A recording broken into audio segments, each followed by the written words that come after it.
8 comfortable truths your brain needs to hear right now. So let's begin. You don't have to figure everything right now. कुछ चीज़ों के जवाब ना सही समय आने पर अपने आप मिल जाते हैं, तो सब कुछ अभी सॉल्व करने मत बैठो. Second, if someone misunderstands you then it doesn't mean that you are wrong. कोई ज़रूरी नहीं है कि हर इंसान आपको सही समझे या आपको समझे भी. A bad day does not mean that you have a bad life. मैं भी ना कुछ ऐसा ही सोचा करती थी. This is a comfortable truth number 3, which I also need to hear. कि जब भी कभी हमारा कोई दिन खराब हो जाए ना, तो हमें ये नहीं सोचना चाहिए कि हमारी पूरी लाइफ ही खराब हो गई. यार आज तो मुझे उसकी बहुत याद आ रही है, पर वो तो बहुत टॉक्सिक थी, तो फिर याद क्यों आ रही है? किसी को मिस करने का मतलब ये नहीं होता कि वो इंसान बहुत अच्छा था. May be it's an emotion जो वहीं पर फंस गया है आपकी ब्रेन में. So this is the comfortable truth number 4 which your brain needs to hear.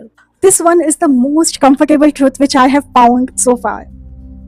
You are not behind in life. आपकी टाइमलाइन कोई कंपटीशन नहीं है.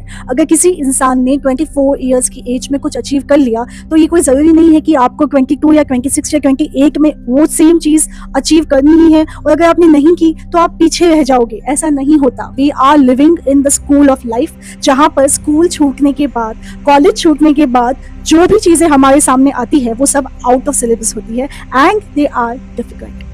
तो अपने ब्रेन को थोड़ा आराम दीजिए.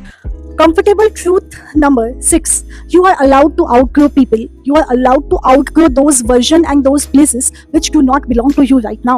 हम जो अपने पुराने वर्जन में कैसे थे, वो वर्जन जब हमें लॉस देने लगता है, तो हमें उस वर्जन को, उन लोगों को और उन जगहों को छोड़ देना चाहिए. तो ग्रोथ करने का मतलब ये नहीं होता है कि हम लॉस में चल रहे हैं, we are loss making unit और something. No, we are allowing ourselves to grow and to heal from all those versions which do not serve us. You are allowed to rest. Rest is not something you have to earn. And this is the comfortable truth number 8 which your brain needs to hear.